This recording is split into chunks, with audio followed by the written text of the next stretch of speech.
Hello welcome to competitive exams library. ఇంకేమైనా channel subscribe చేసుకోని వాళ్ళంటే తప్పకుండా ఛానల్ అయితే సబ్స్క్రైబ్ చేసుకోండి. ఓకే, సో టుడే వీడియోలో మనం రైల్వే ఎగ్జామ్కి సంబంధించిన అప్డేట్ అయితే చూద్దాం. మనకి 14th జూలైన మనకి రైల్వే వాళ్ళు అన్ని డిపార్ట్మెంట్ జోనల్స్కి కూడా మనకి ప్రొటెక్షన్ యూనిట్స్ అన్ని జోనల్ రైల్వేస్కి కూడా ఈ నోటీస్ అయితే పంపించారు. దీంట్లో ఉన్న ఇన్ఫర్మేషన్ ఏంటి అని ఒకసారి మనం చూసినట్లయితే, requirement for filling up of additional and replacement vacancies by zonal railways and protection units from stand by or waiting list candidates and extension of current of panel beyond 2 years under the CN1 2018 technician and CN number 3 2018 that is JE. అంటే మనకి so ఈ additional replacement panels అంటే ఏంటి అంటే, మనకి గతంలో 2018లో ALP technician అలాగే JEE notifications అయితే వచ్చాయి కదా. అందులో ఉద్యోగం రాని వాళ్ళకి కొంతమంది స్టాండ్ బై అలాగే వెయిటింగ్ లిస్ట్లో అయితే ఉంచారో, వాళ్ళకి మనకి ఎడిషనల్ రీప్లేస్మెంట్ ప్యానల్ ద్వారా మనకి మళ్ళీ తిరిగి వాళ్ళకి ఒకసారి మళ్ళీ పిలిచి ఉద్యోగాలు అయితే ఇవ్వడం అయితే జరుగుతుంది.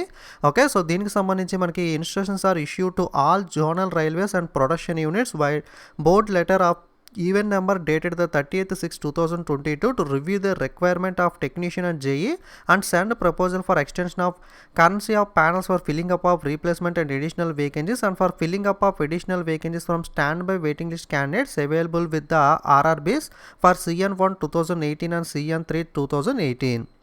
ఓకే, సో మనకి గతంలో అన్ని జోనల్ రైల్వేస్కి కూడా మనకి నోటీస్ అయితే పంపించారు. సో మీ దగ్గర జేఈకి సంబంధించి కానీ టెక్నీషియన్కి సంబంధించి కానీ మీకు రిక్వైర్మెంట్ అంటే మీకు ఎంతమంది కావాలి, ప్రజెంట్ మీకు వేకెన్సీస్ అనేది అవైలబిలిటీ అనేది ఎంత ఉంది అని చెప్పి చెక్ చేసి అయితే అన్ని జోనల్ రైల్వేస్ కూడా ఒకసారి చెక్ చేసి అయితే చెప్పండి, ప్రొడక్షన్ యూనిట్స్ కానీ.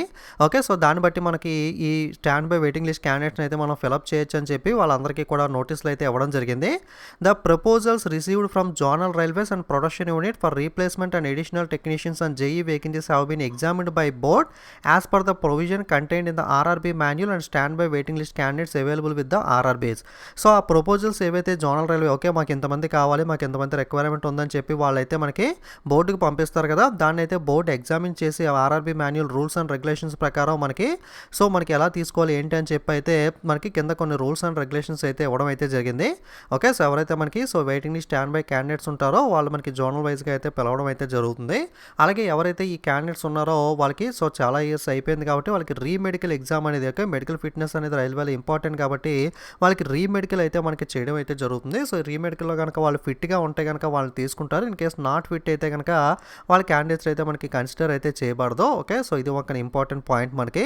సో మనకి యాక్చువల్గా ఈ వెయిటింగ్ లిస్ట్కి సంబంధించి రీప్లేస్మెంట్ మనకి ప్యానల్కి సంబంధించి కొంత పీరియడ్ అయితే ఉంటుంది. సో ఫర్ ఎగ్జాంపుల్ ఒక 2 years అని చెప్పి, సో ఆ పీరియడ్ అనేది ఆల్మోస్ట్ 2 years పైన అయిపోయింది కాబట్టి సో ఇప్పుడు దాన్ని అయితే మళ్ళీ ఎక్స్టెండ్ అయితే చేస్తున్నారు. సో ఎగ్జాంపుల్ చెప్తున్నాను 2 years అని. ఓకే, సో మళ్ళీ దాన్ని అయితే ఎక్స్టెండ్ చేయడం కూడా జరిగింది. సో ఎక్స్టెండ్ చేసి సో మనకి జోన్ వైజ్గా ఎన్ని రీప్లేస్మెంట్ అలాగే ఎడిషనల్ డిమాండ్ ఉందో, ఓకే సో మనకి ఎంతవరకు రీప్లేస్మెంట్ చేయగలమో అలాగే వాళ్ళకి ప్రతి జోన్ని కూడా అడిగారు కదా, మీ రిక్వైర్మెంట్ మీ అవైలబిలిటీ ఎంత ఉందంటే వాళ్ళు ఎడిషనల్గా డిమాండ్ ఎంత ఉందని కూడా చెప్పడం జరిగింది. సో టోటల్ డిమాండ్ అనేది ఎంత ఉంది జోన్ వైజ్గా అనేది అయితే ఇక్కడ లిస్ట్ ఇచ్చారో, మనకి సెంట్రల్ రైల్వేలో 334, ఈస్టర్న్లో 486, east coast 154, east central 351, north central 196, అలాగే నార్త్ ఈస్టర్న్ రైల్వే 153, అలాగే మనకి north frontier railway 258, northern railway 115, north western రైల్వేలో లేదు డిమాండ్ అనేది, సౌత్ సెంట్రల్ రైల్వేలో 101, అలాగే మనకి సౌత్ ఈస్ట్ సెంట్రల్ రైల్వేలో 214, అలాగే సౌత్ ఈస్టర్న్ రైల్వేలో 117, సదరన్ రైల్వేలో 226, సౌత్ వెస్టర్న్ రైల్వేలో 307, వెస్టర్న్ సెంట్రల్ రైల్వేలో 226, వెస్టర్న్ రైల్వేలో 356, మెట్రోలో మనకి 49. ఓకే, సో ఈ విధంగా చూసుకున్నట్లయితే టోటల్గా మనకి ఈ టెక్నీషియన్స్ అండ్ జేఈస్ కలిపి చూసుకున్నట్లయితే 6770 మనకి టెక్నీషియన్లు, 3829 జేఈలు అయితే మనకైతే రిక్వైర్మెంట్ ఉంది అని చెప్పి అయితే ఓవరాల్గా మనకి ఇండియా మొత్తం మీద జోన్స్ వైజ్గా అయితే చెప్పడం జరిగింది. ప్రతి జోన్లోనూ కూడా ఎంతెంత రిక్వైర్మెంట్ ఉంది మనకి. Okay, so south central railway కూడా చూడొచ్చు మనకి. సో 690 ఎల్పి మనకి 101 జేఈస్ అయితే రిక్వైర్మెంట్ అయితే ఉండడం జరిగింది. ఈ విధంగా రిక్వైర్మెంట్ ఉందని చెప్పి వాళ్ళైతే చెప్పడం అయితే జరిగింది టెక్నీషియన్ జేఈకి సంబంధించి. ఓకే, సో ఎవరైతే 738 అలాగే 478 వేకెన్సీస్ మనకి టెక్నీషియన్ అండ్ జేఈస్ మనకి రీప్లేస్మెంట్కి సంబంధించి, అలాగే ఎడిషనల్ డిమాండ్ చూసుకున్నట్లయితే టెక్నీషియన్కి సంబంధించి 6032, అలాగే మనకి జేఈ 3351 మనకైతే రిక్వైర్మెంట్ ఉన్నట్లుగా వాళ్ళైతే చెప్పడం జరుగుతుంది. Okay. So, date of expiry ఏదైతే ఉంటుందో, డేట్ ఆఫ్ ఎక్స్‌పైరీ నుండి 1 ఇయర్ పాటుగా మనకి CN1 2018, CN3 2018 మనకి 1 ఇయర్ పాటుగా అయితే ఎక్స్టెండ్ అయితే చేయడం జరిగింది. సో, 1 ఇయర్ పాటుకు కూడా వాళ్ళ రిక్వైర్మెంట్‌ని బట్టి సో, మనకి వెయిటింగ్ లిస్ట్‌లో ఉన్న వాళ్ళు, స్టాండ్ బైలో ఉన్న వాళ్ళని అయితే మనకి కాల్ చేయడం అయితే జరుగుతుంది. ఆల్రెడీ కొన్ని జోన్స్ అయితే మనకి ఏఎల్‌పీ టెక్నీషియన్‌కి సంబంధించి అయితే రీప్లేస్‌మెంట్ ప్లాన్‌లు అయితే ఇష్యూ చేస్తున్నాయి. మీరు అప్లై చేసిన జోన్ మీరు అప్పట్లో అప్లై చేసి జాబ్ రాని వాళ్ళు ఉంటే గనక ఒకసారి చెక్ చేసుకోండి. సో, చెక్ చేసుకొని మీరు ఆ జోన్ వెబ్‌సైట్ రెగ్యులర్‌గా విజిట్ చేస్తూ ఉంటే గనక సో, అందులో మనకి ఇన్ఫర్మేషన్ అనేది ప్రొవైడ్ చేస్తారు. మీకు మెసేజ్ మెయిల్ కూడా చేసే అవకాశం అయితే ఉంటుంది.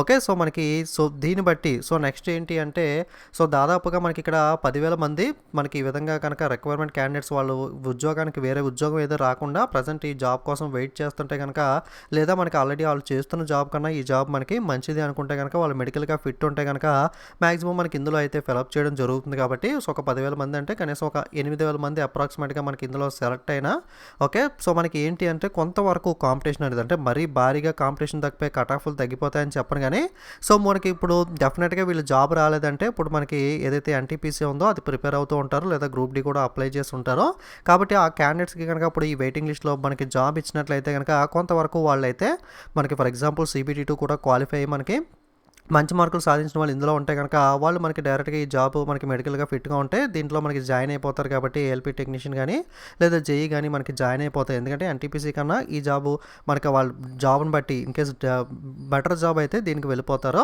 లేదా మనకి ఎన్‌టీపీసీలో వాళ్ళకి ఇంకా బాగా మార్కులు వచ్చినాయి స్టేషన్ మాస్టర్‌లా జాబ్ వస్తుంది అంటే సో, దాంట్లో ఉండిపోతారు. వాళ్ళ రిక్వైర్మెంట్ అలాగే వాళ్ళ జాబ్‌ని బట్టి అయితే ఉంటుంది. సో, బట్ ఎంతో కొంత డెఫినెట్‌గా అంటే మరీ భారీగా కాకపోయినా కొంతవరకు సో, ఒక లిటిల్ బిట్ డిఫరెన్స్‌లో మనకి కాంపిటీషన్ అనేది అయితే తగ్గే అవకాశం అయితే ఉంటుంది. ఓకే. డెఫినెట్‌గా గ్రూప్ డి వాళ్ళు గనక అయ్యుంటే గనక సో, గ్రూప్ డి కన్నా మనకి టెక్నీషియన్ జేఈ అనేది బెటర్ జాబ్ కాబట్టి డెఫినెట్‌గా దీనికైతే వెళ్ళిపోతారు కాబట్టి సో, కొంతవరకు కాంపిటీషన్ అనేది అయితే సో, మనకి 1,00,00,000 మందిలో ఒక 10,000 మంది తగ్గినంత మాత్రాన కాంపిటీషన్ తగ్గినట్టు కాదు. బట్ ఎంతో కొంత ఎందుకంటే వాళ్ళు డెఫినెట్‌గా లాస్ట్ టైం క్రాక్ చేసి వెయిటింగ్ లిస్ట్ దాకా వచ్చారంటే కొంచెం వాళ్ళు ప్రిపరేషన్‌లో మంచి స్టాండర్డ్ ఉన్న క్యాండిడేట్సే కాబట్టి సో, మనకి 1,00,00,000 మందిలో చాలామంది ఉంటారు కానీ అందరూ ప్రిపేర్ అయ్యేవాళ్ళు బాగా ప్రిపేర్ అయ్యేవాళ్ళు స్టాండర్డ్ ఉన్న క్యాండిడేట్స్ తక్కువ ఉంటారు కాబట్టి స్టాండర్డ్ ఉన్న మనకి క్యాండిడేట్స్ కొంతవరకు తగ్గుతున్నారు కాబట్టి సో, ఎంతో కొంత కాంపిటీషన్ అయితే మనకి తగ్గుతుందని చెప్పుకోవచ్చు.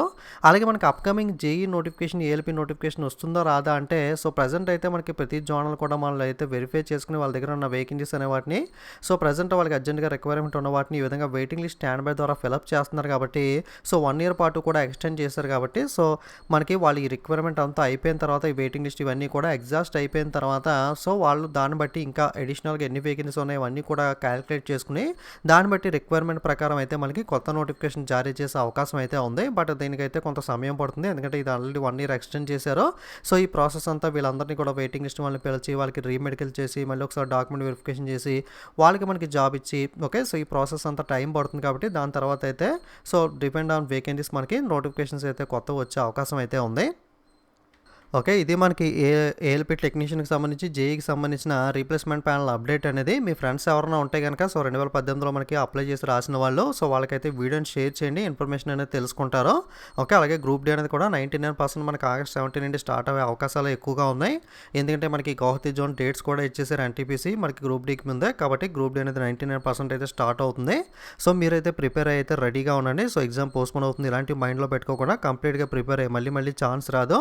లక్ష ఉద్యోగాలు గ్రూప్ డి అంటే మళ్ళీ ఇలాంటి నోటిఫికేషన్ ఎప్పుడు వస్తుందో కూడా మనం చెప్పలేం కాబట్టి సో, డెఫినెట్‌గా మీ అంత 100% ఎఫర్ట్ పెట్టి ప్రిపేర్ అయితే రెడీగా ఉండండి. ఓకే. Thank you.